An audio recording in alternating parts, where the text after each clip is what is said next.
Hi, welcome to the Speeding Bulletin. My name is Steve Younis from supermanhomepage.com. This is all the Superman related news there was for the week February 5th to February 11th, 2010. The big news of the week was the report from Deadline Hollywood claiming that Warner Brothers had approached Christopher Nolan to overlook development on a new Superman movie. Their insiders say that the brains behind the rebooted Batman films has been asked to play a godfather role and ensure the Man of Steel gets off the ground after a 3.5-year hiatus. Speaking with LA Times, Brandon Routh talked about moving on after playing Superman. In regards to the supposed Superman curse, he said, "Playing Superman hasn't haunted me by any means. I have done quite a lot of roles since then, but not a lot has gotten out." Warner Home Video, Newsarama.com and the Paley Center for Media are presenting bi-coastal world premieres of Justice League Crisis on Two Earths in New York on February 16th and in Beverly Hills on February 18th. Filmmakers and members of the voice cast are expected to attend both events. Just as they did with Superman Batman Public Enemies, Warner Brothers has launched a series of Justice League Crisis on Two Earths virtual collector cards via Facebook. You can get your daily cards for your collection from jlcrisis.com to complete sets and unlock exclusive content from the movie and downloads. There's speculation going around that Warner Brothers will be releasing a sequel to the top-selling Superman Batman Public Enemies animated movie later this year. Reportedly, the German site for Warner Brothers products listed a DVD titled Superman Batman Journey to the Dark Side as being available in September. We await official word from Warner Brothers to find out if this is indeed true. In TV news, Peter McDermott has updated our Smallville episode guide with his summary of the 2-hour Absolute Justice telemovie, while Neal Bailey and Douglas Trumbull have written their reviews for this same episode, with both guys enjoying it. Neal gave it a 4 out of 5, while Doug gave it a 4.5 out of 5. The 13th episode of Season 9 of Smallville is scheduled to air at 8 PM on Friday, February 12th. Titled Warrior, this episode sees Clark meet Zatanna at a comic book convention where she tells him her father charmed a copy of the comic book Warrior Angel and it holds magical powers. A young man named Steven steals the comic book and develops superpowers, transforming himself into Warrior Angel and saving Chloe from a horrible accident. Look for our episode summary and review a few days after the episode airs. EW's Osceola Files posted a Smallville video clip from this Friday's Warrior episode. The video clip is split into 2 parts and sits amongst other items in the Osceola TV report, while TV Guide magazine spoke to executive producer Kelly Souders about the Allison Mack directed convention-themed story. She said, "We've had such amazing trips to Comic-Con, so we wanted to do an episode based on that crazy world." The CW released the official spoiler-filled description for Conspiracy, the 15th episode of Season 9 of Smallville. In this episode, Bernard Chisholm, a doctor who died and was brought back to life by the Kandorians so they can experiment on him, escapes and kidnaps some Kandorians in order to prove aliens have invaded Earth. TVGuide.com spoke with Erica Durance and asked her about Annette O'Toole returning to the show and whether or not Martha or Kent would approve of Lois and Clark's relationship. She said, "I believe that she would actually be fine with it." While the big tease at Fancast.com asked executive producer Brian Peterson on the reason for Martha's episode 21 appearance, and he teased, "There is a purpose to it. We have a couple of fun twists and turns planned." The CW sent out a press release regarding the TV ratings for the special 2-hour Smallville telecast Absolute Justice, saying that it powered the CW to its best Friday night performance since September 2008 in all key categories.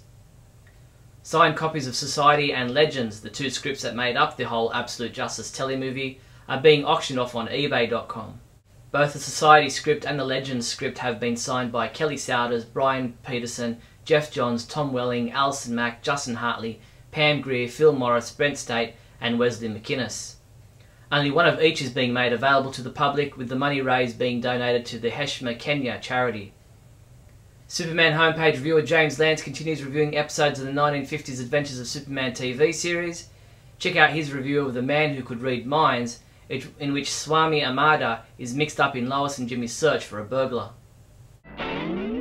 DC Universe The Source updates us on the upcoming War of the Superman saga set to hit the Superman comic book titles in May. Matt Idelson said, "The war between New Krypton and Earth has been the worst kept secret in comics the last several months." In regards to the Kryptonians being able to defeat the humans in a matter of minutes, Matt said, "It's going to last a lot longer than 5 minutes, 100 to be exact, told in 25-minute increments."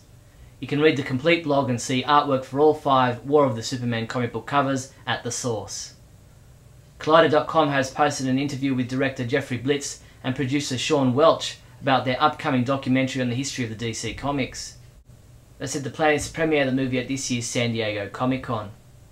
The Superman homepage's Adam DeChannel brought us a 4-part in-depth discussion with Super Friends comic book artists Jay Bone and Stuart McKenney, who not only took us behind the scenes of the comic book title aimed at younger readers, but also treated us to some of their personal sketchbook material. The 39th episode of the From Crisis to Crisis podcast is now available to listen to. Jeff and Mike are back this week to discuss the second month of the Superman in Exile story, which took place in the Superman books bearing the March 1989 cover date. There was just one comic book to review this week, and that was Superman World of New Krypton number 12, which was reviewed by Ralph Silver, who gave this final chapter of the 12-issue miniseries a 5 out of 5, saying, "This has certainly been a thoughtful series from start to finish."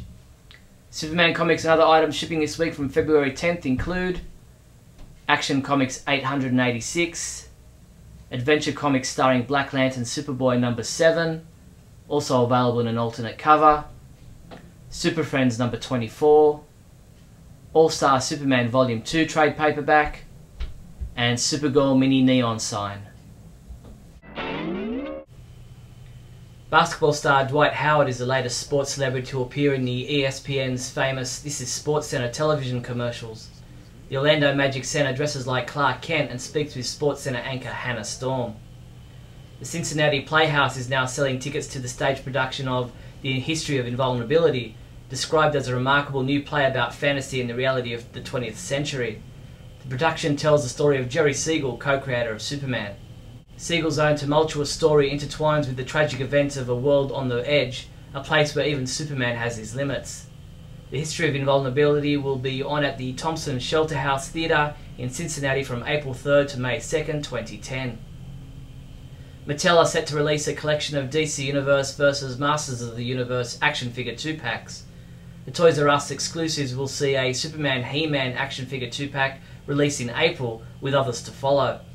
Superman and He-Man first crossed paths in the 1982 DC Comics Presents number 47 comic book, with a reprint of this comic book included in the Superman He-Man 2-pack. That's all the Superman related news there was for the week February 5th to February 11th.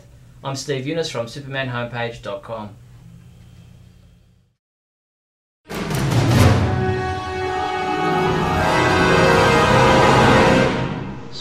Smallville. Okay, I just opened up the recent pictures for the newest Smallville episode, and it's probably already aired by now in its old hat, but what I saw was Warrior Angel with hair. And a commenter pointed it out very aptly that Warrior Angel does not have hair. And the reason Warrior Angel does not have hair is because it's kind of it's an homage back to the early part of the show where Lex Luthor might have been a hero, but for the bad things that happened along the way. He was looking to Warrior Angel as an example, and Warrior Angel was obviously Superman with Lex Luthor's face. The idea being, yeah, okay, alright, I see this thing as Lex Luthor that I want to aspire to, and it's what everybody looks to as a hero. So later on, when he becomes the villain, he can see himself as a hero, even though he's a paragon of avarice.